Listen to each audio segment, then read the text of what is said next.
ابو طالب کے قصے میں زمین و آسمان کا عدل قائم ہے.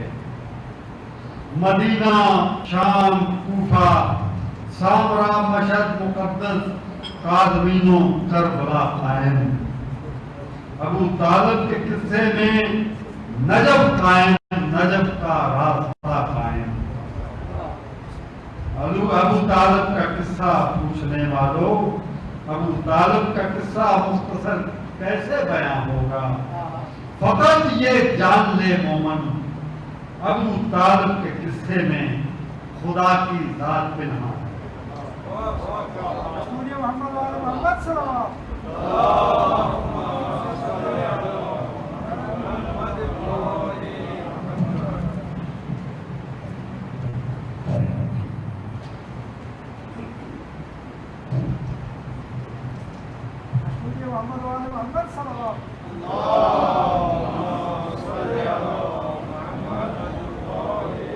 ایک مرتبہ پھر بابا نے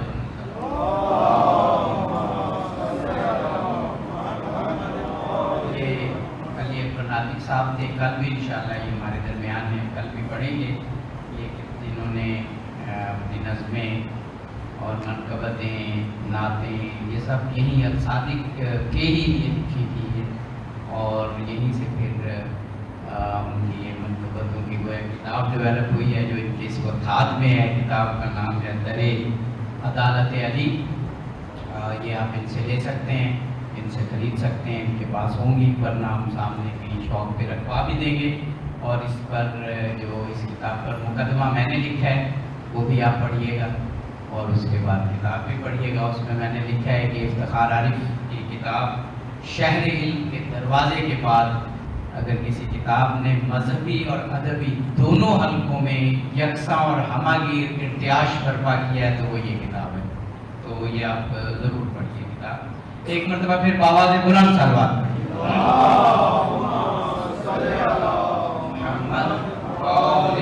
محمد. بیماروں کے لیے روزانہ مجھے کہنے کی ضرورت نہیں ہے. آپ کی زبان کی تاثیر اور آپ کے دلوں کا خضوع و خشوع ان مومنین کے لیے بہت اہمیت رکھتا ہے جو سارا دن ہمیں رنگ کرتے ہیں، چٹس بھجواتے ہیں، آپ کو بھی کہتے ہیں. بیماروں کے لیے دعا. ہمارے سجاد حضرت ٹرسٹی ہیں، وہ کچھ بیمار ہیں. اس کے بعد ہبہ زہرا ہیں. اس کے بعد یہ عدنان صاحب ہیں جنہوں نے اپنے والدین کی اور نانا نانی کی صحت کی دعا کی ہے. جو آپ کے ذہن میں لوگ ہیں، جو میرے ذہن میں بھی بہت سے ہیں، میں نام نہیں لے پاؤں گا، ہم سب ان کو ذہن میں رکھ کے یہ دعا کرتے ہیں کہ حضرت سید سجاد علیہ السلام کے وسیلے سے خدا بند قدوس یہ جو مومنین ابھی آمین کہیں گے خدا اپنی بارگاہ میں قبول فرمائے اور ان کو شفایابی عطا فرمائے. اس دعا کی قبولیت کے لیے ایک بہت خضوع و خشوع کے ساتھ صلوات کرتے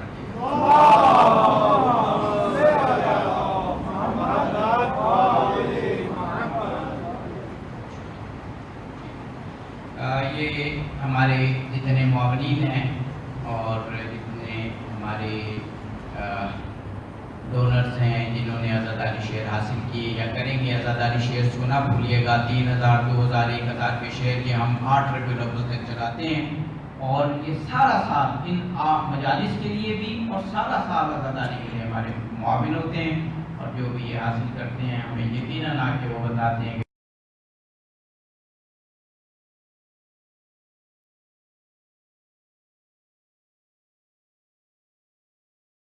جائیں لوگ شیئر خریدنے ہو تو آپ خود ان سے سنیے تاکہ آپ کو اس بات کا یقین آ جائے. یہ بہت بابرکت شیئر ہیں واقعہ جو الصادق میں آزاداری کو فروغ دینے کے لیے لانچ کیے گئے تھے. یہ اپنا بولیے اور ان مجالس کو جو یہ مجالس ہیں 8 ربیع الاول تک ضرور عطیہ کیجیے، کیونکہ ابھی کئی مجالس عطیہ ہونا بہت سی بن کے باقی ہیں. لیکن انشاءاللہ آپ کی معاونت سے ہمیشہ ایسے ہوتا ہے کہ یہ مجالس عطیہ ہو جاتی ہیں. جنہوں نے آزاداری شیئر حاصل کیے کر لیے یا بھی کریں گے، جنہوں نے مجالس عطیہ کی یا کریں گے، جنہوں نے کسی بھی حوالے سے ہماری مدد کی، رسید پہ چندے کے حوالے سے یا ہمیں دیگر بہت کام پڑتے ہیں انتظامیہ کے حوالے سے، انتظامی امور کے حوالے سے، ڈسٹرکٹ انتظامیہ کے حوالے سے، کیونکہ ایک بہت بڑا پروجیکٹ ہے، ہماری مشکلات بھی رہتی ہیں، تو ان حوالے سے ہماری مدد کی اور شیئر حاصل کیے، مجالس عطیہ کیا کریں گے. اور خاص طور پر آج کے لیے آپ ڈاکٹر فرزانہ رضوی صاحبہ اپنے اور ایک مثال ثواب کے لیے جنہوں نے عطیہ کیا اور والدین کے لیے جو عطیہ کیا، جو آپ لوگ آتے ہیں آپ اپنے مرحومین کو بھی یاد رکھیے، ہمارے یہ نوحہ خان جو جماعت ہے کاروان عباس اس کے مرحومین کو یاد رکھیے، اور ایک سورہ فاتحہ آپ ضرور پڑھیے۔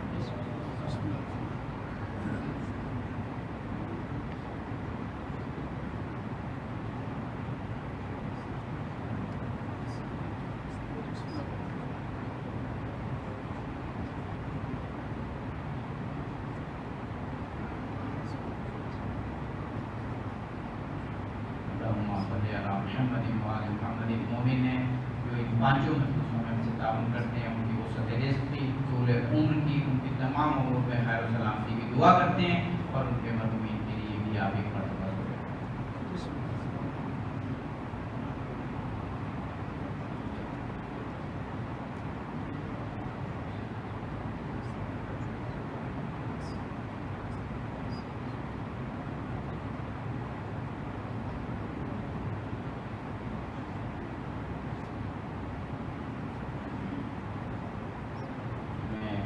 گزارش کروں گا ہمارے محبوب خطیب اور بہت ہی ہمارے لیے بابر کا طالب دین جناب مولانا سید علی محمد نقوی صاحب قبلہ سے کہ وہ زینت ممبر ہوں، حاضرین مجلس سے خطاب فرمائیں۔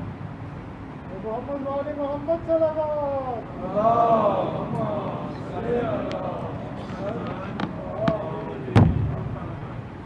مشہور محمد وعلی محمد صلوات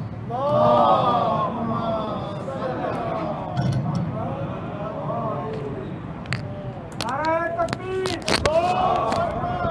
نعرہ تکبیر، نعرہ رسالت، نعرہ رسالت، نعرہ حیدری، نعرہ حیدری، محمد وعلی محمد صلوات۔ اللهم صل على محمد وآل محمد وسلم۔ اعوذ باللہ من الشیطان الرجیم، بسم اللہ الرحمن الرحیم، نحمدک ونستعینک یا ذا الجود والنعم یا ذا الفضل والکرم یا عالم السر والہمم یا خالق اللوح والقلم یا رب البیت والحرم، الصلاة والسلام علی النبی الامی المکی المدنی التجلی التام والمجل الاتم مالک الحدوث سلطان القدم ابی العقول والنفوس والبشر وهو علة العلل ابی القاسم محمد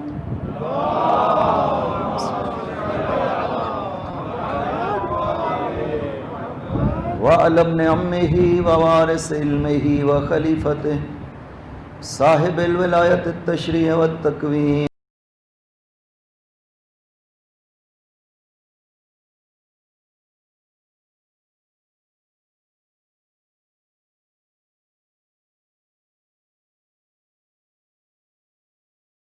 مت الغری بل ام ابیہا سیما بقیت اللہ العظم فی الارضین روح لہ الفدا و ارواح العالمین ولعنت اللہ علی اعدائہم اجمعین، اما بعد، بسم اللہ الرحمن الرحیم، واذکروا نعمت اللہ علیکم ومیثاقہ الذی واثقکم بہ اذ قلتم سمعنا واطعنا واتقوا اللہ ان اللہ علیم بذات الصدور۔ صلوات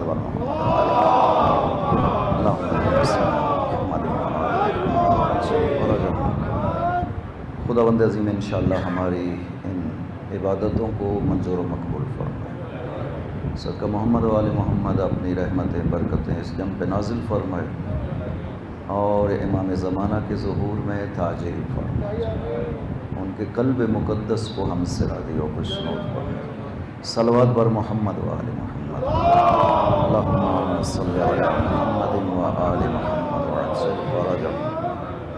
خدا نے سورہ مائدہ میں ارشاد فرمایا ہے وَاذْكُرُوا نِعْمَتَ اللَّهِ عَلَيْكُمْ، کہ مسلسل یاد رکھو نعمت، اس خاص نعمت کو جو خدا نے تم پہ کی ہے، وَمِيثَاقَهُ الَّذِي وَاثَقَكُم بِهِ، اور خدا کے اس عہد کو یاد رکھو جو خدا نے آپ سے باندھا ہے، اذ قلتم سمعنا واطعنا، جب آپ نے یہ اعلان کیا اور تائید کی کہ ہم نے اسے سنا بھی ہے اور اس کی اطاعت بھی کی ہے، واتقوا اللہ، اور خداوند عظیم سے ڈرو اس عہد کی مخالفت کرنے میں، ان اللہ علیم بذات الصدور، خداوند عظیم اس سب کو جانتا ہے جو آپ کے دلوں میں موجود ہے۔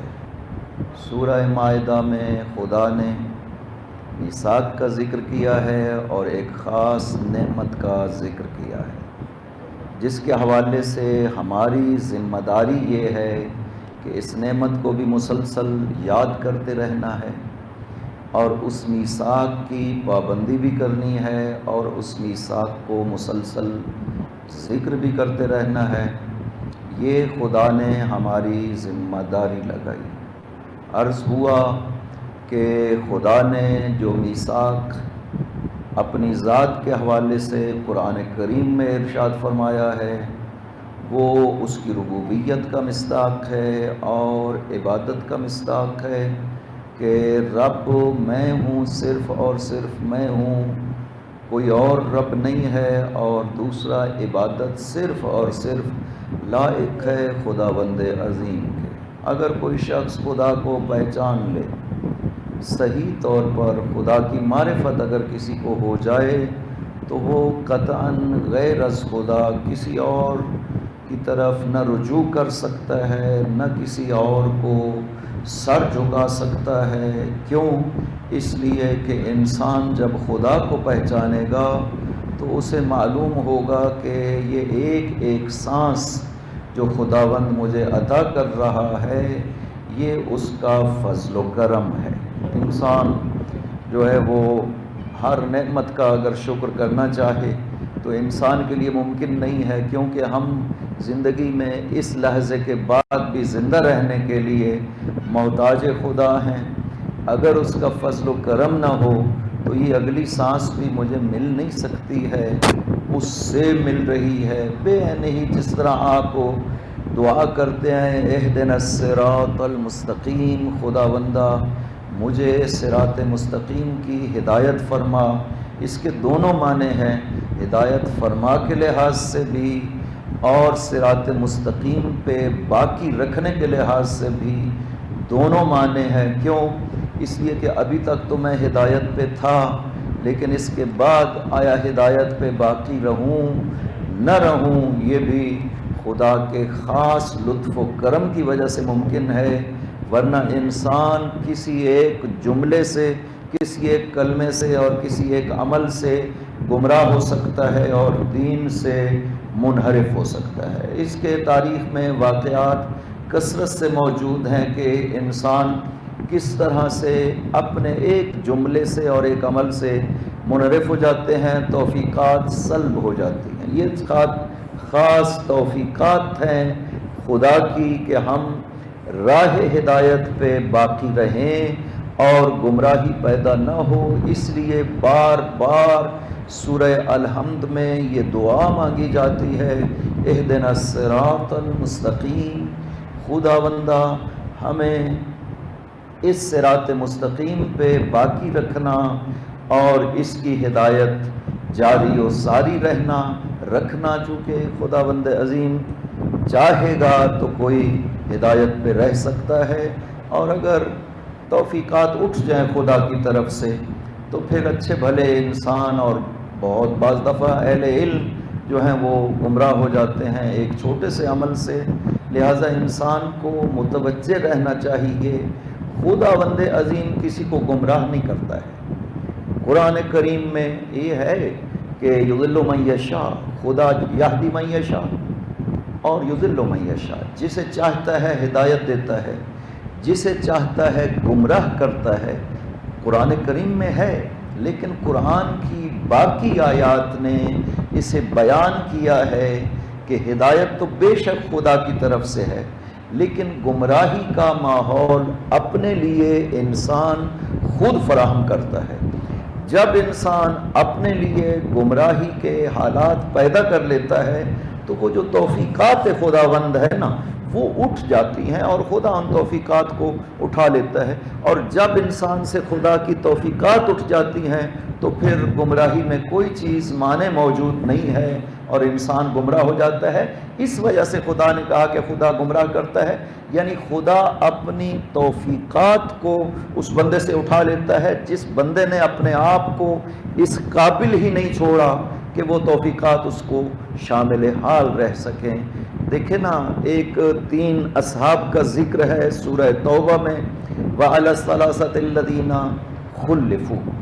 وہ 3 صحابی یاد کرو کہ جنہوں نے جنگ حنین کے حوالے سے بہانے بنائے اور جانے سے انکار تقریباً کر دیا کہ ہمارے لیے مشکلات ہیں، پھلوں کا موسم ہے، کھجوریں اتارنی ہیں، ہم نہیں جا سکتے، لہٰذا مختلف ہیلوں بہانوں سے وہ نہیں گئے. خداوند عظیم نے حکم دیا کہ انہوں نے چونکہ حکم خدا سے سرتابی کی ہے لہٰذا ان سے قطع تعلق کیا جائے. مسلمانوں نے پاک پیغمبر کو حکم ہوا کہ یہ بالکل اس قابل نہیں رہے کہ خدا کی رحمت ان کو شامل حال ہو سکیں، لہٰذا ان کو بائیکاٹ مکمل طور پر، کوئی ان سے سلام نہیں لے سکتا، سلام نہیں کر سکتا، کھانے پینے کی کوئی چیز ان کو پیش نہیں کر سکتا. تو وہ اس طرح جب حال ان کا ہوا انہوں نے بارگاہ خدا میں رجوع کیا. کس خاطر کہ ہم سے یہ گناہ ہوا ہے کہ، اور خدا اسی آیت میں ارشاد فرماتا ہے کہ ذاقت لہم الارض بما رحبت وضاقت علیہم انفسہم. زمین تنگ ہو گئی، اتنی کھلی زمین ان کے لیے تنگ ہو گئی، عرصہ حیات تنگ ہو گیا، اپنی جان تک ان پہ تنگ ہو گئی. لیکن وہ واضح ہے خدا کی بارگاہ میں گریہ بھی کر رہے ہیں، گڑ گڑا بھی رہے ہیں. فتاب اللہ علیہم لیتوبوا. قرآن کریم میں ارشاد یہ ہے فتاب اللہ علیہم لیتوبوا. یہ جو تاب اللہ علیہم ہے اس کا مطلب توفیق خداوند ہے. خدا نے ان کو توفیق عطا کی کہ وہ توبہ کر سکے. تو اس کا مطلب ہے کہ توبہ بھی انسان بغیر عنایت اور لطف خدا کے کر نہیں پاتا. لہٰذا انسان گناہ کرنے کے بعد اتنا رابطہ خدا سے رکھے کہ خداوند اسے توفیق توبہ عطا فرمائے. اگر وہ نہیں چاہے گا انسان توبہ نہیں کر سکتا. لہٰذا توبہ کی توفیق بھی خدا کی طرف سے ہے، ہدایت کے اوپر باقی رہنا بھی خدا کی طرف سے ہے. اب وہ جب اپنی توفیقات کو اٹھا لے گا انسان نہ توبہ کر سکتا ہے نہ ہدایت پہ باقی رہ سکتا ہے. خداوند عظیم کسی کو عذاب نہیں کرنا چاہتا. جہنم تو خدا نے بنا دی ہے، لیکن یہ جو سلسلے معافی کے رکھے ہیں نا وہ بہت وسیع ہیں. اس کی طرف سے معاف کر دینا، چھوٹی چھوٹی باتوں کو اتنا اجر بنا دینا. آپ ایک ہلکا سا کام کر لیں، کہیں کہ جناب یہ ایک اندھا کھڑا ہے سڑک پہ، اس کا ہاتھ پکڑ کے سڑک پار کروا دوں، 40 سال کی عبادت کا ثواب عطا کرنا. یہ صرف اس لیے ہے کہ وہ اپنے بندوں کو معاف کرنا چاہتے ہیں. صرف اللہم صلی علی محمد و آل محمد. اس کی ان مہربانیوں کے باوجود اگر کوئی شخص جہنم چلا جاتا ہے اس سے بڑا بدبخت کوئی نہیں ہے کہ وہ تو ہر حال میں انسان کو معاف کرنا چاہتا ہے. آپ دیکھیں گفتگو جو نبیوں کے ساتھ خداوند کی ہے وہ روایات میں نقل کی گئی ہے. انبیاء کے ساتھ گفتگو بندوں کے حوالے سے خدا نے وہ واضح طور پہ ایک پیغام ہے در حقیقت بندوں کے لیے، اور نقل کرنے کا مقصد بھی یہی ہے. حضرت یونس کا واقعہ قرآن کریم میں تفصیل کے ساتھ خدا نے بیان کیا. وَظَنُّونِ ذَهَبَ مُغَاضِبًا فَظَنَّا لَن نَّقْدِرَ عَلَيْهِ. یہ حضرت یونس کا واقعہ ہے. حضرت یونس نبی بھی تھے اور رسول بھی تھے.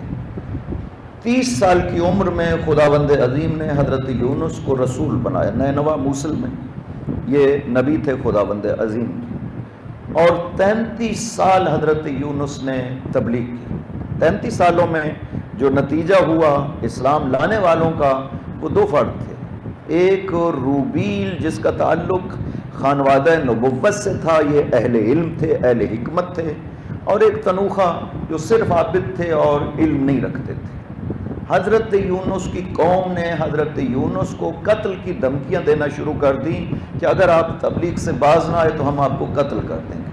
حضرت یونس نے خدا کی بارگاہ میں عرض کیا کہ بار الہ یہ قوم سدھرنے والی نہیں ہے، لہذا فانزل علیہم عذابک، خداوندہ ان پہ اپنا عذاب نازل فرما، اس لیے کہ یہ اصلاح نہیں ہو سکتے۔ میں نے 33 سال دن رات تبلیغ کی ہے، یہ نہ تجھ پہ ایمان لے آئے نہ میری رسالت کو مانا، بلکہ اب مجھے قتل کی دھمکیاں دینا شروع کر دی ہیں۔ یہ جب حضرت یونس نے عرض کیا بارگاہ خدا نے، یہ روایت ہے جو 5ویں امام نے ارشاد فرمائی ہے کہ رأیتو فی کتاب علی علیہ السلام، میں نے اس کتاب امیر المؤمنین میں دیکھا ہے، اور امیر المؤمنین نے اس پوری تفصیل کو خود لکھا ہے کہ یونس نے جب یہ کہا، حضرت یونس نے روحی لہ الفدا، تو خداوند عظیم نے، اس سے پہلے مولا نے حضرت یونس کے حوالے سے تفصیل بھی ذکر کی ہے کہ یونس 30 سال میں نبی بنے، 33 سال تبلیغ کی، لیکن حضرت یونس جو ہے وہ اس طرح بوجھ جو قوم نے ڈالا تھا حضرت یونس پہ اسے برداشت نہیں کر پائے، لہٰذا بارگاہ خدا میں عذاب کی دعا کی۔ اب یہ سنیے کہ خدا نے مقابل میں حضرت یونس کو کیا ارشاد فرمایا۔ خدا ارشاد فرماتا ہے کہ یونس دیکھو یہ انسان ہے، ان میں بچے بھی موجود ہیں، ماں کے شکم میں بچے موجود ہیں، بوڑھے موجود ہیں، بوڑھی عورتیں موجود ہیں، مستضعف موجود ہیں۔ یونس میں بچوں کو سزائیں نہیں دیتا ہوں بڑوں کے گناہوں کی وجہ سے، لہذا تم یہ درخواست مجھ سے نہ کرو۔ یونس میں اپنی الوہیت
آپ جائیں خدا سے معافی طلب کریں، ان کو معاف کر دے خدا. لیکن نوح قابل میں ڈٹ گیا کہ نہیں یہ نافرمان ہے، خدا کے گناہ گار. پھر آخری بات کی روبیل نے کہ دیکھیں نبی خدا، اگر آپ چلے جانا عذاب کا وعدہ دے کر، اور ان لوگوں نے توبہ کر لی بارگاہ خدا، خدا معاف کر دے گا ان کو. جب وہ توبہ کریں گے خدا معاف کر دے گا. بہتر یہ ہے کہ آپ معافی لے کے دیں. نہیں مانے حضرت یونس، اور حضرت یونس نکل گئے آبادی سے. شوال چڑھ گیا. جناب روبیل نے قوم کو اعلان کیا کہ دیکھو میں تمہارا خیر خواہ ہوں، تم مجھے جانتے ہو. نبی خدا کو خدا نے وعدہ کیا ہے، لہذا عذاب یقیناً آنا ہے. اب یہ بات یقین عذاب خدا بندے. آپ لوگ جو ہیں وہ اپنے آپ کو تبدیل کریں، توبہ کریں بارگاہ خدا میں. قوم سمجھتی تھی کہ روبیل کی باتوں نے اثر کیا، اور پوچھا کہ بتاؤ ہم اب کیا کریں. کہا کہ تم توبہ کرو، ایمان لے آؤ، اور جس دن عذاب آنا ہے اس دن نکل جاؤ، شہر سے باہر نکل جاؤ، اور اپنے بچوں کو ماؤں سے الگ کر دو، حیوانوں کے بچوں کو ماؤں سے الگ کر دو، اور خدا کی بارگاہ میں مسلسل گڑ گڑاؤ، گریا کرو، خدا معاف کر دے گا تمہیں. خدا نے فرمایا ہے کہ فلولا کانت قریۃ آمنت فنفعها ایمانها الا قوم یونس، کہ کسی قوم کو بھی اس کے ایمان نے اس طرح فائدہ نہیں دیا ہے جس طرح سے قوم یونس کو ان کے ایمان نے فائدہ دیا ہے. یہ خدا قرآن میں کہہ رہا ہے کہ دیکھو کس طرح سے ایمان انسان کو فائدہ دیتا ہے. لہٰذا انہوں نے توبہ کی، فآمنوا بربہم، وہ ایمان لے آئے. خدا کہتا ہے فکشفنا عنہم العذاب عذاب الخزی فی الحیات الدنیا، ہم نے وہ جو شدید ترین عذاب تھا نا، جو دنیاوی لحاظ سے تباہ و برباد کر دینے والا تھا، ہم نے وہ عذاب ان سے دور کر دیا. ومتعناہم الی حین، اور پھر ہم نے ان کو زندگی عطا کی ایک مخصوص ٹائم تک. تو یہاں پہ جب بدھ کا دن ہوا تو طلوع فجر سے پہلے جناب روح باتوں نے عمل کیا، کیونکہ وہ باہر چلے گئے، توبہ کی، ایمان کو قبول کیا، اور گڑ گڑانا شروع کیا بارگاہ خدا میں. جب سورج نکلا تو زیادہ آندیاں چلنا شروع ہو گئی. عذاب خدا بند عظیم کی نزول کی جو ہے وہ ابتدا شروع ہو، اور وہ گڑایا کیا بارگاہ خدا. خدا بند عظیم نے اسرافیل ارشاد فرمایا کہ اسرافیل جاؤ، اس قوم کی توبہ کو میں نے قبول کر لیا ہے، اس عذاب کو ان سے ٹال دو جا کر کے. اس نے عرض کیا بارے الہی، یہ عذاب تو ان کے کندھوں تک پہنچ چکا ہے.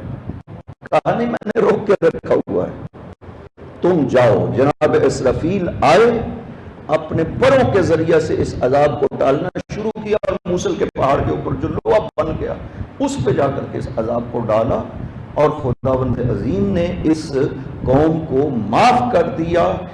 یہ ہے خدا کا لطف و کرم انسان کے.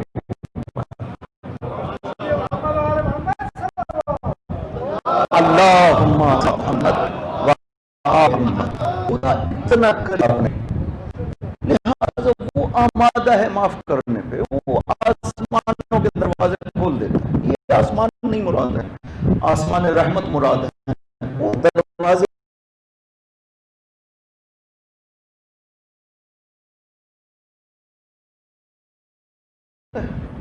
یہ حدیث ہے. معصوم ارشاد فرماتے ہیں کہ انسان جب وہ گناہگار واپس آتا ہے، توبہ کرتا ہے بارگاہ خدا میں، خدا بند عظیم خوش ہو جاتا ہے. اس طرح سے مثال دیتے ہیں حضرت، اس طرح خدا خوش ہوتا ہے جیسے آپ میں سے کسی شخص کو سفر پہ ہو صحرا میں، اور اس کا سارا کچھ کھانے پینے کا سامان ساری لگا ہوا، سواری گم ہو جائے، اس کے وقت گم ہو جائے گا. واضح ہے سب کچھ اس کا کھانا پینا وہی تھا. عصر کے وقت وہ سواری جب اسے مل جاتی ہے تو وہ بڑا خوش ہوتا ہے. وہ جو بیچ والا وقت ہے نا کہ جس میں وہ سواری نہیں تھی اس کے پاس، اس کو یاد نہیں کرتا، اسے بھول جاتا ہے، شکر کرتا ہے کہ مجھے یہ مل گئی ہے. خداوند اس طرح سے ہے. بندہ جب توبہ کر کے اس کی بارگاہ میں آ جاتا ہے، خداوند خوش ہو جاتا ہے. خدا اس کو یاد نہیں کرتا کہ یہ میرا گناہگار رہا ہے، میرا سرکش رہا ہے، میں اسے ضرور عذاب کروں گا۔ نہیں خدا ہے کہ التائب، معصوم نے ارشاد فرمایا التائب عن ذنب کما لا لہو، جو گناہ توبہ کرتا ہے وہ ایسے ہی ہے جیسے اس نے کوئی گناہ نہیں کیا۔ بارکہ ہے خدا اس طرح مانگے کہ خدا خوش ہو جائے، صرف آپ جیسے کہ انداز سے خدا اس چیز کو دیکھتا ہے۔ فرمایا اذکرنی فی، یا اپنے آپ میں فی جمع فوق ھذا الجمع، میں بھی تمہیں ایک ایسے اجتماع میں یاد کروں گا جو اس سے بڑھ کر کے آسمانوں پر فرشتوں کے میں بھی یاد کروں گا۔ اذکر، میں تمہارا ذکر کروں گا، لہذا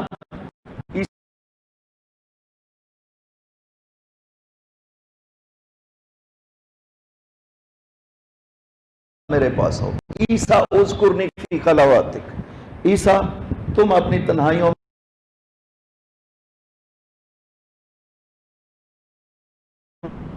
سروری ان تبسبس الی، عیسیٰ میری خوشی اس میں ہے کہ آپ میری خوشامد کریں، ولا تکن لکا، اور میرے سامنے جب بیٹھو تم مردوں کی طرح مت بیٹھا جو حرکت نہیں کر رہا، بول نہیں رہا، نہ خدا کہتا ہے جس طرح خوش آمد کرتے ہیں نا، کسی سے کوئی حاجت لینی ہو آپ کتنی کر، خدا کہتا ہے میری اس طرح خوش آمد کرو، میں اس کو پسند کرتا ہوں، لہٰذا آپ اس طرح مانگیں کہ وہ خوش ہو جائے کہ یہ بندہ کتنے خوبصورت انداز میں مجھ سے مولا امیر المومنین علیہ الصلوۃ والسلام روح لہ الفدا، اللہم صلی علی محمد وآل محمد وعجل فرجہ۔ کعبہ میں تشریف فرما ہے، ایک عرب اعرابی کعبہ کے غلاف کو پکڑا ہوا ہے اور خدا سے مناجات کر رہا ہے۔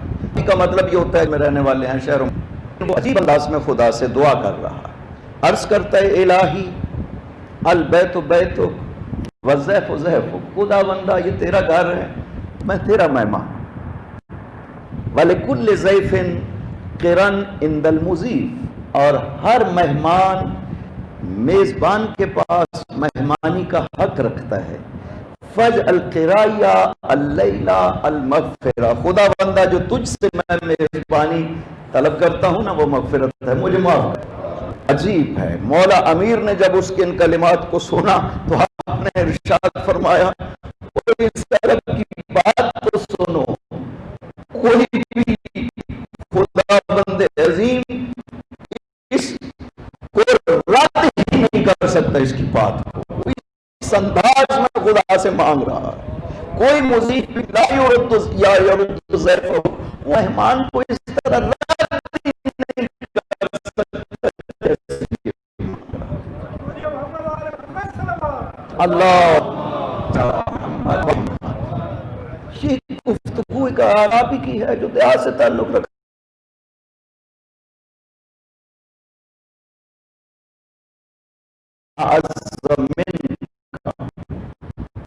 اے عزیز، اے عزت والے، تو اس سے زیادہ کوئی عزت والا نہیں ہے، اعزنی بعز عزک، اپنی عزت کے صدقے مجھے بھی عزت عطا، اسألک بحق محمد آل محمد واتو الیک ان تؤتینی فی هذه اللیلہ ما لا یؤتینی احد غیرک وان تصرف عنی فی هذه اللیلہ ما لا یصرف احد۔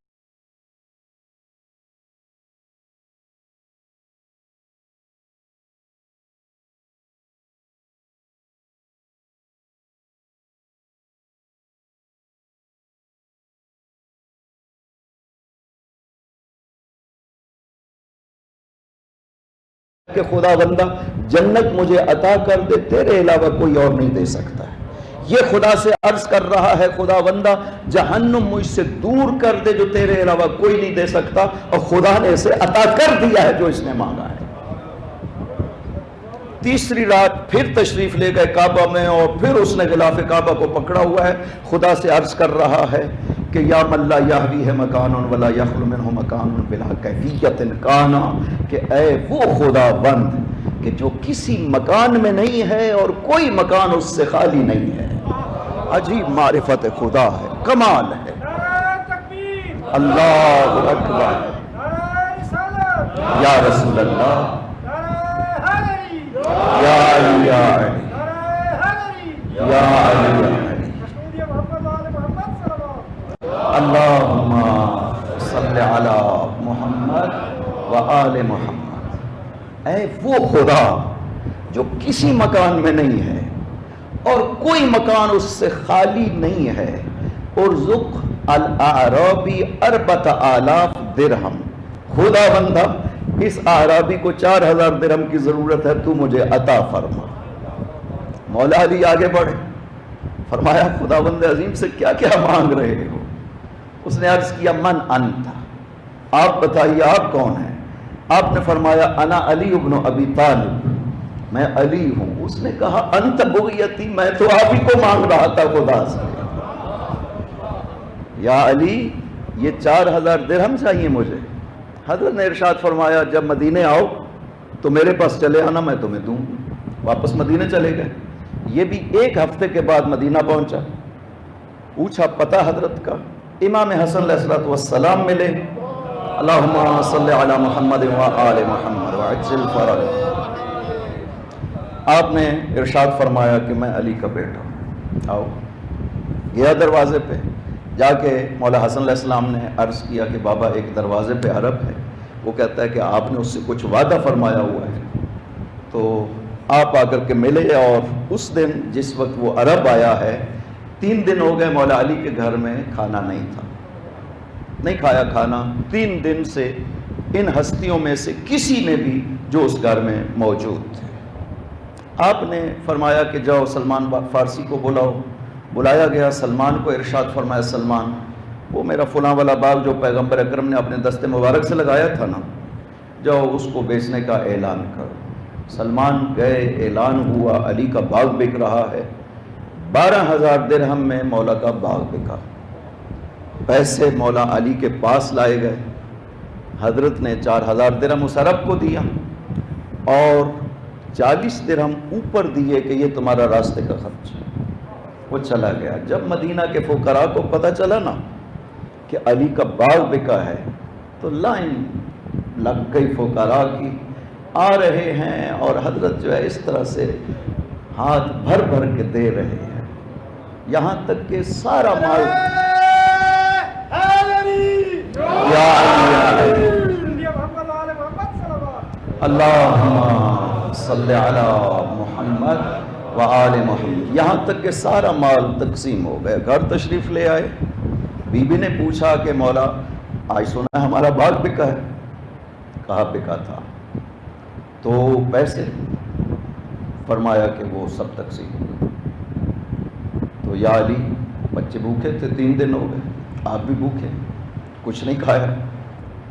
کہا کہ نہیں دختر رسول، جب لوگ مانگنے کے لیے آ رہے تھے تو علی کسی کو منع نہیں کر سکتا تھا کہ میں اپنے لیے بچا کے رکھ لوں اور ضرورت مند کو نہ دوں۔ نہیں علی ایسا نہیں کر سکتا۔ جبرائیل پیغمبر پہ نازل ہوئے، کہا پیغمبر جائیں، علی نے باغ بیچا ہے اور سب تقسیم کر دیا میری راہ میں۔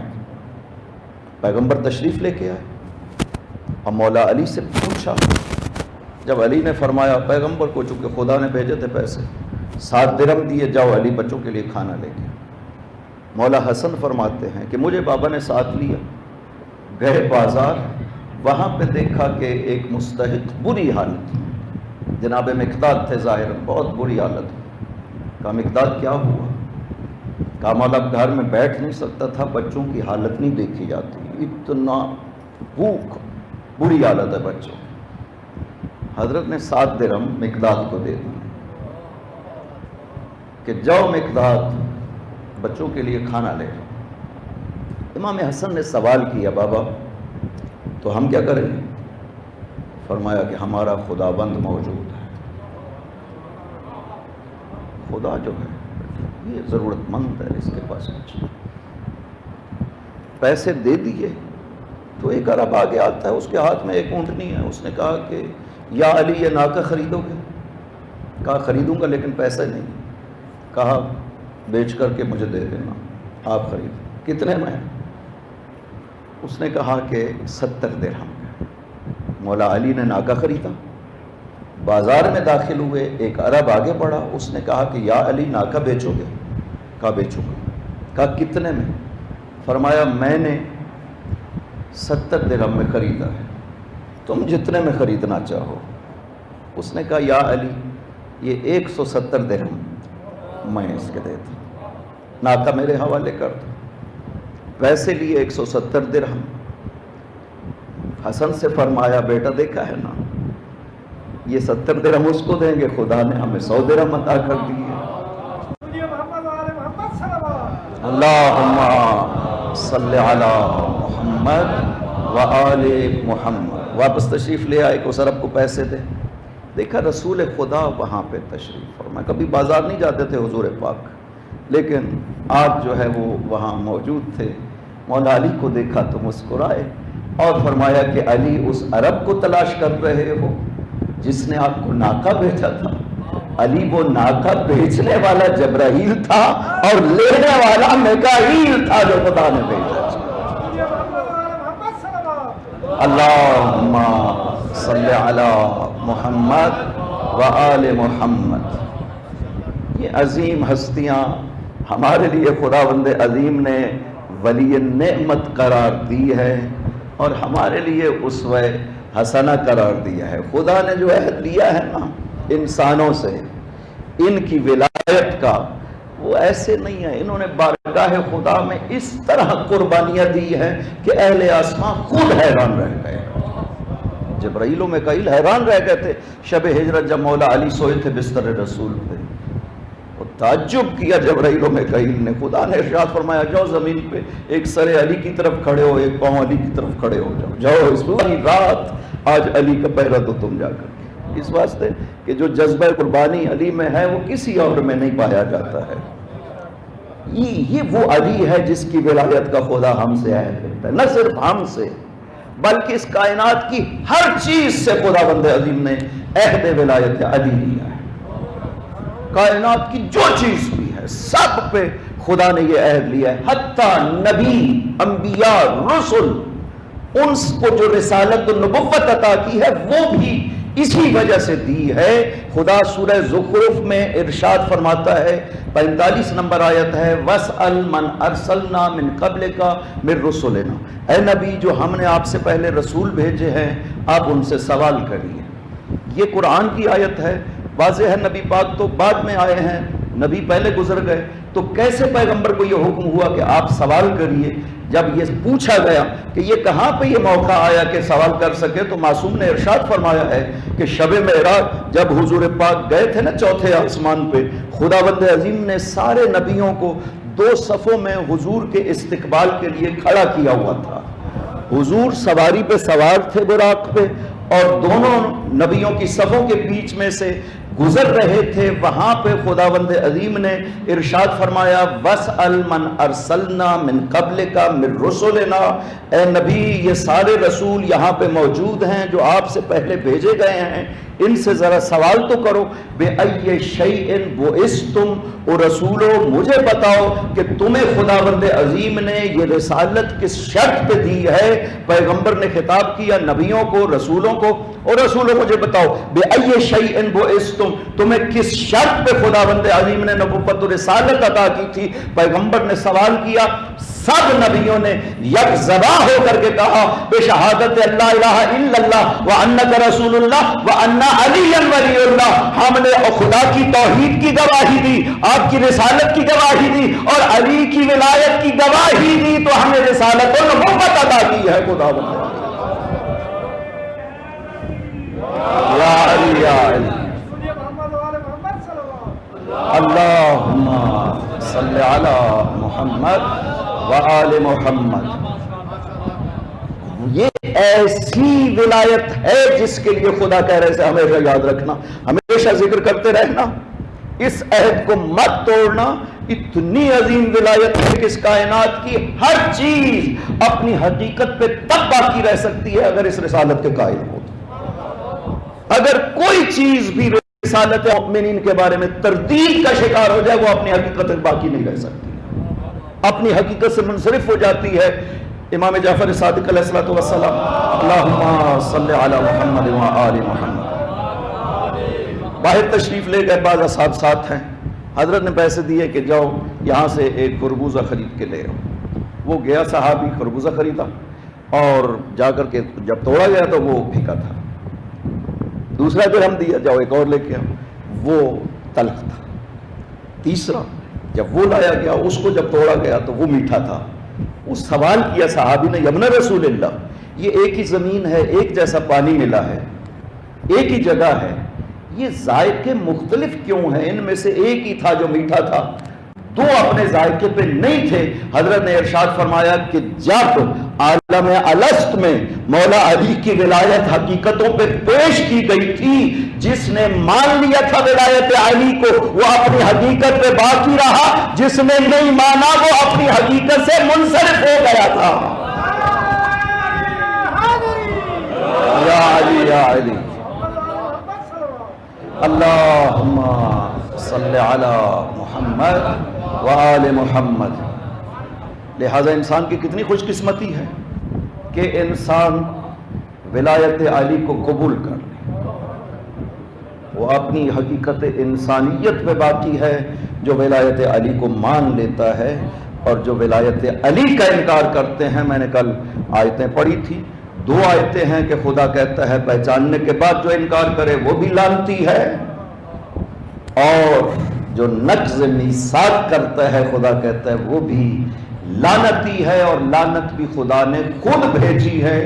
دونوں جگہوں پہ ارشاد فرمایا کہ میں لعنت بھیجتا ہوں اس پہ جو جاننے کے بعد، معرفت کے بعد انکار کرتا ہے، اور جو نقض میثاق کرتا ہے۔ فَبِمَا نَقْضِهِمْ مِيثَاقَهُمْ، یہودیوں کے بارے میں ارشاد فرمایا کہ چونکہ انہوں نے میثاق کو توڑا، لعناہم، ہم نے ان پہ لعنت کی ہے چونکہ انہوں نے میثاق کو توڑا ہے۔ میثاق خداوند عظیم نے خود باندھا ہے، چونکہ ارشاد بھی فرماتا ہے وَاسَقَكُمْ بِهِ، یہ وہ میثاق ہے جو خدا نے خود باندھا ہے، اور نعمت بھی خدا نے اس کو اپنی طرف نعمت کی نسبت دی ہے۔ وَاذْكُرُوا نعمت اللہ، یہ خدا کی نعمت ہے تم پہ جو خدا نے کی ہے، اور اسے ہمیشہ یاد رکھنا، اپنے ذہنوں میں تازہ رکھنا۔ خدا کی تو بہت نعمتیں ہیں، ہر کسی پہ خدا بند عظیم نے نعمت کی ہوئی ہے، تو کیوں کہتا ہے کہ ایک خاص نعمت کو تم مسلسل یاد رکھنا؟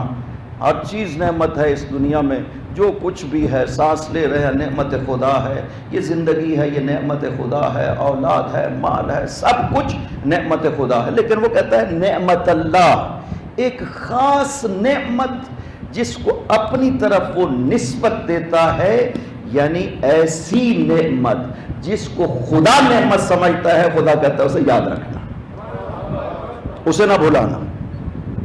یہی وجہ ہے کہ جس وقت مولا علی کی ولایت کا اعلان ہوتا ہے تو خصوصیت کے ساتھ خداوند عظیم نعمت کا ذکر کرتا ہے، الیوم اکملت لکم دینکم، آج دین مکمل ہو گیا، واتممت علیکم نعمتی، میں نے اپنی نعمت آج تم پہ تمام کر دی ہے۔ یعنی اب جو ہے جو نعمت تم پہ آئی ہے نا، اس میں کوئی عیب کوئی نقص نہیں ہے، پوری طرح جو نعمت کو فائدہ دینا چاہیے یہ وہ نعمت ہے جو میں نے تمہیں عطا کر دی ہے۔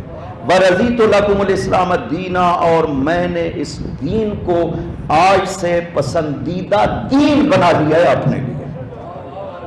خداوند عظیم یہ تین خصوصیتیں ذکر کر رہا ہے الیوم کہہ کر کے، وہ دن جو پیغمبر کی زندگی کے آخری دنوں میں آتا ہے، اس دن کو خدا کہتا ہے کہ آج میری نعمت تم پہ مکمل ہو گئی ہے، لہٰذا اس نعمت کو کبھی بھولنا نہیں، نہ بھلانے دینا۔ دنیا کی کوشش تھی اس نعمت کو بھلانے کی اور نعمت کو ختم کیا گئے، خداوند عظیم نے یہ وظیفہ اور ذمہ داری لگا دی ہے، آپ کے اوپر شرم واجب ہے کہ نہیں، نہ خود بھولنا نہ کسی کو بھولنے دینا۔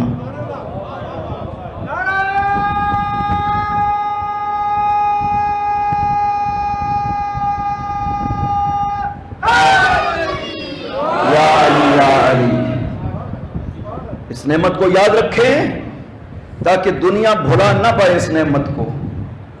اور خداوند عظیم نے واقعاً ہمیں نہیں پتا تھا کہ یہ ولایت امیر ہمیں کب ملی ہے.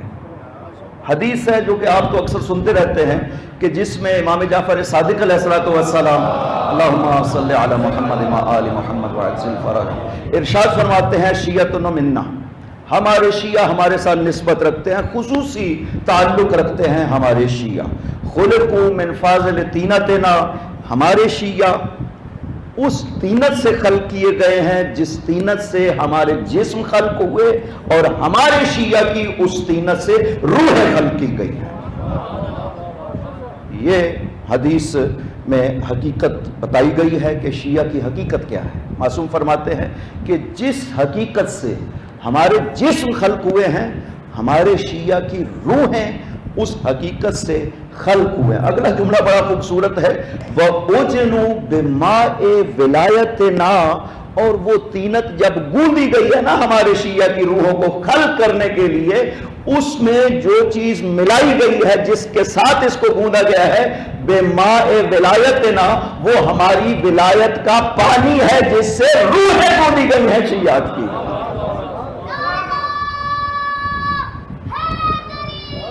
یا علی یا علی محمد وآل محمد صلی اللہ اللہم صلی علی محمد وآل محمد. اُجْنُوا بِمَاءِ وِلَایَتِنَا، اس طینت کو گوندنے کے لیے خداوند عظیم نے ماء ولایت شامل کیا ہے. یہی وجہ ہے کہ ولایت امیر المؤمنین کا تعلق ہماری روحوں سے ہے اور ہماری فطرت سے ہے. یہ عہد خداوندی ہے جو ہماری فطرت میں قرار دیا گیا ہے. ایک مومن جس کے دل میں ولایت علی پائی جاتی ہے وہ ہر چیز بھول سکتا ہے، لیکن ولایت علی کسی صورت میں نہیں بھول سکتا. کیوں؟ اس لیے کہ یہ ذہنوں میں نہیں ہے کہ کسی نے درس دیا ہے اور ذہنوں میں ولایت علی ڈالی ہے. نہیں، یہ روح میں خداوند عظیم نے جب روح کو خلق کیا ہے تب ولایت علی ڈالی گئی ہے. یا علی یا علی. لہذا کبھی کوئی شیعہ، معصوم فرماتے ہیں کہ اگر کچھ دنوں کے لیے کوئی شیعہ ہم سے دور ہو بھی جائے نا، وہ مستقل دور نہیں رہ سکتا ہے، وہ واپس آتا ہے. کیوں؟ اس لیے کہ اس کی روح چین پا ہی نہیں سکتی بغیر ولایت علی کے. یہ روح کا مسئلہ ہے، اور یہی وجہ ہے کہ شیعہ کسی قربانی سے دریغ نہیں کرتا ہے ولایت علی کے مقابل میں. آج اگر کوئی شیعہ کو للکارنا چاہتا ہے، ایک محاذ جنگ بنانا چاہتا ہے کہ خداوند عظیم محفوظ رکھے پاکستان کو کہ کوئی ایسی صورتحال پیدا نہ ہو. شیعت کو دنیا نے آزمایا ہے جب شیعہ بہت کم تعداد میں تھے، لیکن شیعہ کو نہیں ختم کر سکے جب کہ حکومتیں بنی امیہ اور بنی عباس کی، آپ جانتے ہیں کہ بنو امیہ کی حکومت نے یہ اعلان کر دیا تھا کہ مختلف مراحل میں جو حاکم شام تھا وہ لوگوں جو اپنے گورنر تھے ان کو یہ حکم بھیجتا تھا. ایک حکم بھیجا کہ امحو اسماء اشیت علی عن الدیوان، علی کے شیعوں کے نام کاٹ دو. جو حکومت کی طرف سے بیت المال سے وظیفہ ملتا ہے علی کے شیعوں کے نام کاٹ دیے.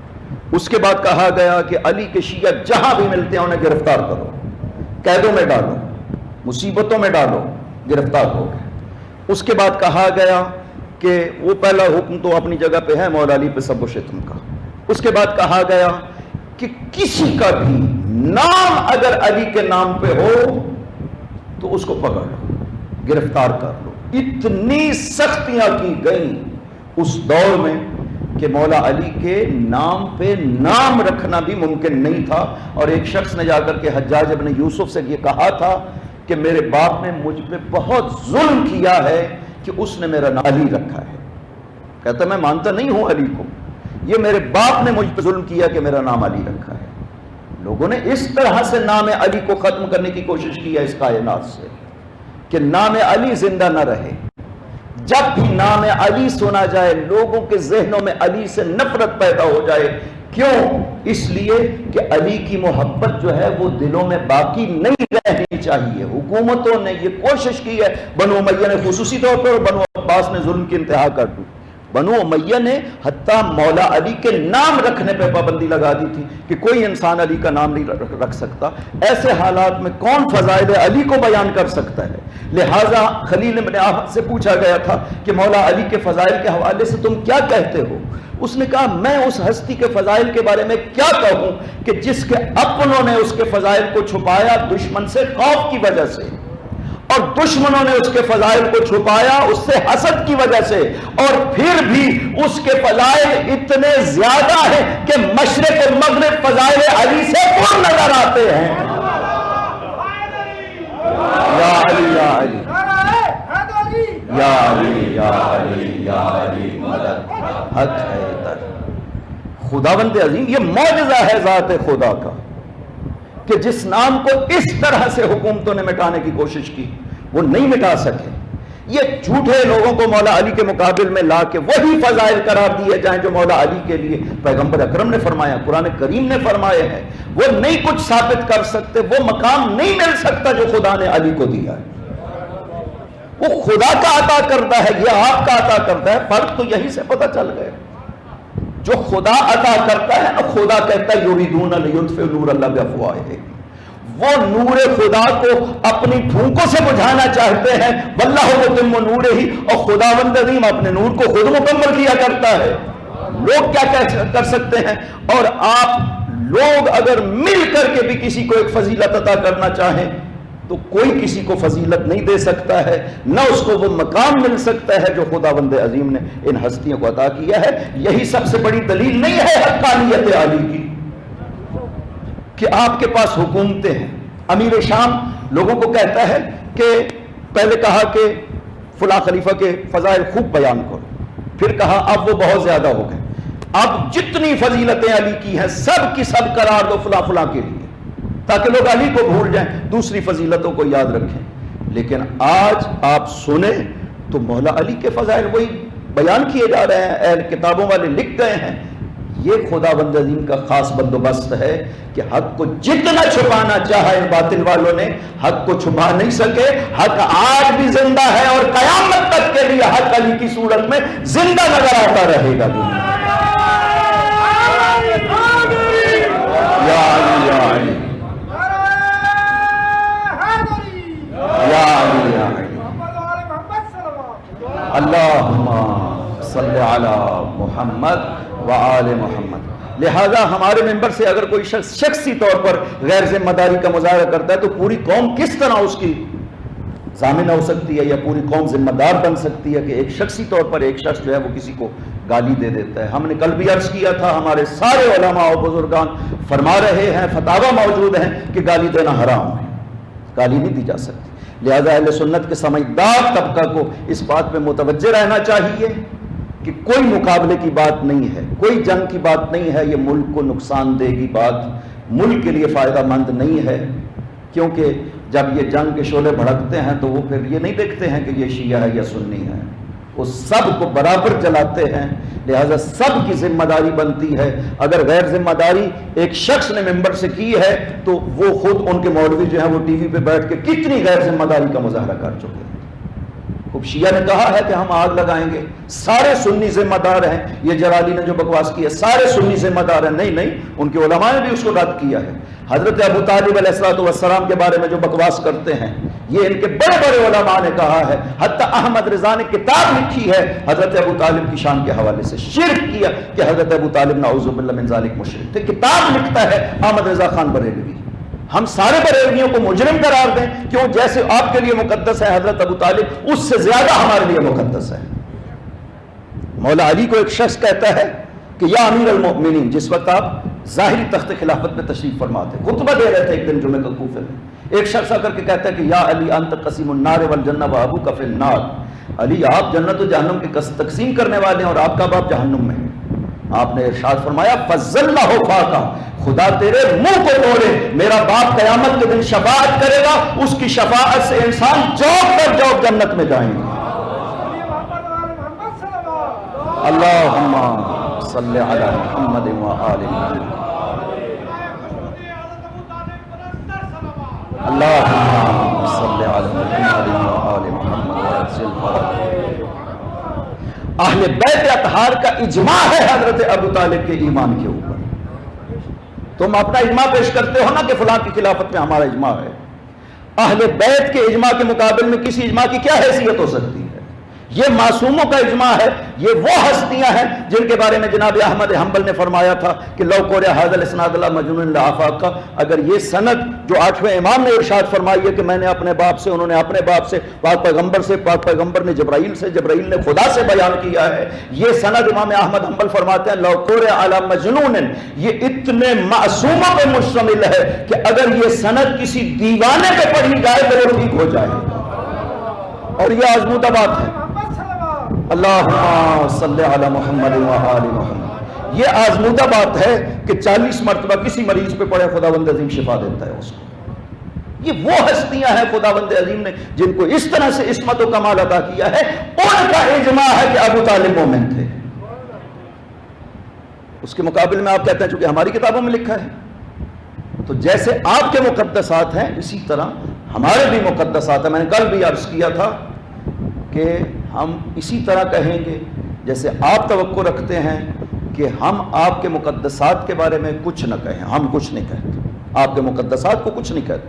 افضل و مفضول بیان کرنا تو یہ سب کو کتب میں لکھا ہوا ہے، سب نے بیان کیا ہے، یہ کسی کی توہین نہیں ہے۔ خدا کے رسول بھی ایک دوسرے سے افضل و مفضول تھے، تلک الرسول فضلنا بعضهم علی بعض، ہم نے رسولوں کو ایک دوسرے پہ فضیلت دی ہے۔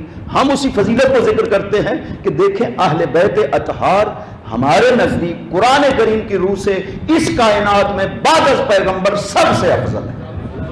ہم قرآن کی روح سے کہتے ہیں، دلیل کی بنا پہ کہتے ہیں، اور آپ اپنے طور پہ چونکہ آپ کے پاس دلیل ہے آپ اپنے طور پہ کہتے ہیں، یہ کسی کی توہین نہیں ہے ہم اپنا مسلک بیان کریں کہ ہم فلاں فلاں کو افضل سمجھتے ہیں اور باقی مفضول ہیں، آپ کہتے ہیں ہمارے نزدیک فلاں فلاں افضل ہیں، یہ آپ کا نظریہ۔ لیکن آپ کم از کم جس طرح یہ توقع رکھتے ہیں کہ آپ کے مقدسات کا احترام کیا جائے، تو ہم بھی یہ توقع رکھتے ہیں کہ آپ ہمارے مقدسات کا احترام کریں۔ پاکستان میں رہنے کا یہ طریقہ ہے۔ اگر کوئی سمجھے کہ شیعہ کو دبا لے گا تو شیعہ الحمدللہ اس طرح نہیں ہے جیسے بنو عباس اور بنو امیہ کے دور میں کمزور تھے اور کم تھے، نہیں، الحمدللہ اس وقت شیعت دنیا کی سب سے بڑی طاقت ہے۔ اگر شیعہ کمزور ہوتے تو آج ہمارے معصومین کی ذریعہ باقی نہ ہوتی۔ پوری دنیا نے مل کر کے دنیا کے بدماشوں کو اکٹھا کیا اور ہر طرح کا اسلحہ ان کو عطا کیا کہ جاؤ قبضہ کرو ان ملکوں پہ، جہاں پہ ذریعہ موجود ہے معصومین کی، ان قبروں کو گرایا جائے اور زمین سے برابر کر دیا جائے۔ یہ پوری پلاننگ تھی، لیکن شیعہ نے نہیں کرنے دیا۔ امریکہ چاہتا تھا، برطانیہ چاہتا تھا، فرانس چاہتا تھا، سعودیہ چاہتا تھا، عرب سارے چاہتے تھے کہ یہ ہو جائے، لیکن نہیں ہو سکا۔ کس نے روکا ہے؟ خداوند عظیم نے اس قوم کو اب اتنی طاقت دی ہے کہ ہر ظالم کے ہاتھ کو توڑ سکتے ہیں ہم شیعہ۔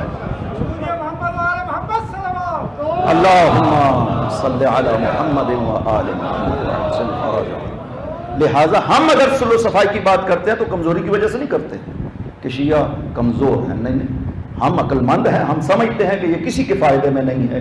جو جنگ بھڑکانے کی کوشش کی جا رہی ہے فرقہ واریت کی، یہ کسی کے فائدہ میں نہیں ہے۔ لہٰذا عقل کا دامن تھامنا چاہیے۔ ہماری صفوں میں بھی اگر کوئی اس طرح کا کرتا ہے تو ذمہ داری ہے سننے والوں کی، پڑھانے والوں کی، کہ اس کی زبان کو روکیں کہ ماحول اس طرح خراب۔ اب یہ بات تو ایک شخص کی ہے نا، یہ جو اس وقت ملک میں آگ لگی ہوئی ہے ایک شخص کی غیر ذمہ داری ہے، اور اس کے نتیجے میں اس وقت پاکستان ایک آگ کی طرف بڑھ رہا ہے کہ خداوند عظیم انشاءاللہ اس ملک کو محفوظ رکھے۔ اس حدیث میں اگلا جملہ ہے خلقوا بماء بفاضل طینتنا وعجن بماء ولایتنا، اگلا جملہ ہے یفرحون لفرحنا وَيَحْزَنُونَ لِحُزْنِنَا۔ شیعہ جو ہمارے ہیں نا، وہ ہماری خوشی میں خوش ہوتے ہیں اور ہمارے غم میں غمگین ہو جاتے ہیں۔ یہ شیعہ کی خصوصیت ہے کہ جو دن آل محمد کی خوشی کا دن ہے شیعہ اس میں خوش ہوتے ہیں، جو دن آل محمد کے غم کا دن ہے اس میں شیعہ خود بخود غمگین ہوتا ہے۔ شیعہ کو کسی کی طرف سے کوئی تبلیغ کی ضرورت نہیں ہے۔ کوئی محرم میں تبلیغ کی جاتی ہے کہ آنا مجالس، اس مظلوم کربلا کا غم منا رہے ہیں، تو آنا ضرور اس غم میں شریک ہونا نہیں ہے۔ کوئی کسی کو نہیں کہتا ہے، ہر شخص کی خواہش ہوتی ہے کہ میں اس مظلوم کے غم میں جا کر کے اس مظلوم کی ماں کو پرسا دوں۔ آٹھویں امام نے ریان ابن شبیب سے ارشاد فرمایا تھا، یبن شبیب ان کنت باقیا فبک للحسین، شبیب کے بیٹے اگر رونا ہے نا تو حسین پہ رو۔ کیوں؟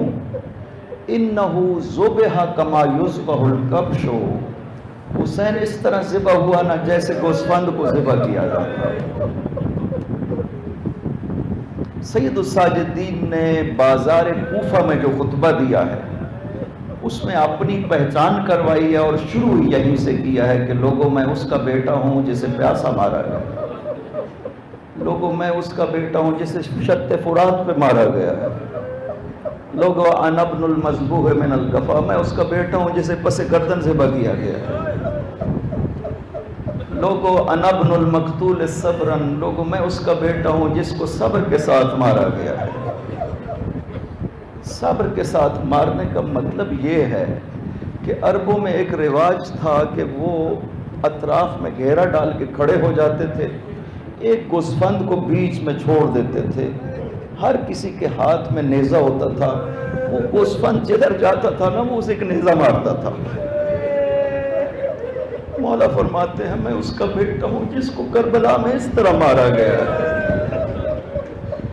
حسین تشریف فرما ہے، 30,000 لوگوں نے گھیرا لیا ہوا ہے، کوئی تیر مارتا ہے، کوئی پتھر مارتا ہے، کوئی نیزہ مارتا ہے۔ اجرکم علی اللہ۔ آخری وقت جب رخصت ہوئے نا حسین، تب گھوڑے پہ سوار ہو کر جب بہن نے اپنی ماں کی امانت کو بھی ادا کر دیا لیکن گھوڑا چلا نہیں، حسین نے کہا کہ گھوڑا یہ آخری سواری ہے، ایک دفعہ لے جاؤ کربلا مجھے۔ گھوڑے نے سر سے اشارہ کیا نا نیچے، دیکھا کہ سکینہ نے گھوڑے کے پاؤں کو پکڑا ہوا ہے۔ حسین نے پوچھا بیٹی سکینہ کیا بابا کو جانے نہیں دو؟ کہا بابا آپ ایک مرتبہ زمین پہ تشریف لائے۔ حسین گھوڑے سے اترے، کہا بابا زمین پہ بیٹھ جائیے۔ حسین زمین پہ بیٹھ گئے، سکینہ کو اپنی گود میں بیٹھا تھا، ایک جملہ کہا، بابا انا عطشان، بابا میں بہت پیاسی ہوں۔ اجرکم علی اللہ۔ کتنا مشکل ہوگا حسین کے لیے یہ جملہ سننا کہ جب یہ کہا ہوگا نا کہ بابا میں بہت پیاسی ہوں۔ بابا آپ تو امام ہیں، آپ پانی کو حکم دینا، زمین سے باہر نکل آئے۔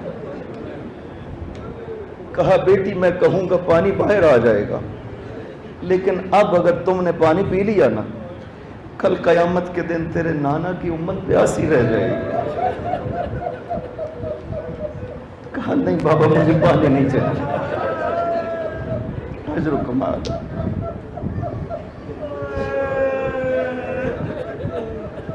بابا میں صبح سے دیکھ رہی ہوں، جو بھی گیا ہے وہ واپس نہیں آیا۔ بابا مجھے پتا ہے آپ بھی چلے جائیں گے، آپ واپس نہیں آئیں گے۔ بابا میری ایک خواہش ہے، ایک مرتبہ مجھے اسی طرح پیار کرے نا جیسے آپ یتیموں سے کیا کرتے۔ اجرکم علی اللہ۔ حسین نے بیٹی کے بوسے لینا شروع کیا، سکینہ رو رہی ہے۔ حسین نے کہا سکینہ بیٹی ابھی مت رو، میرا جگر چھلنی ہو رہا ہے تیرے آنسوؤں سے، بیٹی آگے ہو، آپ کو بہت زیادہ رونا ہے۔ حسین چلے گئے۔ جس ہستی پہ شہادت حسین کے بعد سب سے زیادہ ظلم ہوئے ہیں نا، وہ حسین کی یہی بیٹی ہے۔ اجرکم علی اللہ۔ بابا کی لاش پہ رخصت ہو رہی ہے، شمر آگے بڑھتا ہے، تماچے مارتا ہے۔ کان زخمی ہو گئے، دامن کو آگ لگ گئی تھی شہادت حسین، سواری کے اوپر بیٹھ نہیں پاتی ہے، پھر مارا جاتا ہے سواری پہ بٹھانے کے لیے۔ شام کے راستے میں ایک جگہ پر وہ نیزہ رک جاتا ہے جس پہ سر حسین تھا۔ سپاہیوں نے آ کر کے امام زین العابدین سے یہ پوچھنا شروع کیا کہ آپ کے بابا کا نیزہ نہیں چل رہا؟ زبان سے نہیں پوچھا تھا، ہاتھوں سے پوچھا تھا، رو کر کے پھوپھی سے پوچھا، پھوپھی اماں ذرا محملوں پہ نظر کرے نا، سارے بچے موجود ہیں، اس لیے کہ بابا کا نیزہ نہیں چل رہا۔ اور جب دیکھا نا دختر علی نے اس محمل کو، اور جس پہ حسین پہ سینہ پہ سونے والی بچی سوار ہوتی تھی، وہ محمل خالی نظر آیا۔ بی بی نے پھر انتظار نہیں کیا اونٹ کے بیٹھنے کا، علی کی بیٹی نے اپنے آپ کو محمل سے گرا دیا۔ دوڑی زہرا کی بیٹی پہنچی وہاں جہاں پہ قافلہ رکا تھا، دور سے دیکھا کہ ایک مستور بیٹھی ہے اور اس نے اپنی گود میں سکینہ کو سلایا ہوا ہے، جا کر کے سلام عرض کیا اور کہا تم نے مسافروں پہ بڑی مہربانی کی اور یہ بچی کبھی نہیں آرام سے سوئی، آج آپ نے سلا دیا اور آپ نے بڑا احسان کیا۔ ایک مرتبہ اس مستور نے کہا اور بیٹی زینب تم نے پہچانا نہیں اور میں تیری ماں زہرا ہوں۔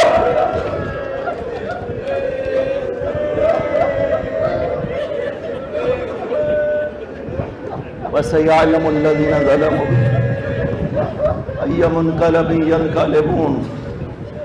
بارِ صدقہ محمد و اہل محمد، اس عبادت کو منظور و مقبول فرما، ان آنسوں کو اپنی بارگاہ میں منظور و مقبول فرما۔ خدا بندہ صدقہ محمد و آل محمد، ہمارے جس دوست نے ان مجالس کا اہتمام کیا ہے اس کے گھر پہ اپنی رحمتیں برکتیں نازل فرما، ان کے بچوں کو صحت و سلامتی طول عمر عطا فرما، ان کے مرحومین کی مغفرت فرما، جوار معصومین میں جگہ عطا فرما۔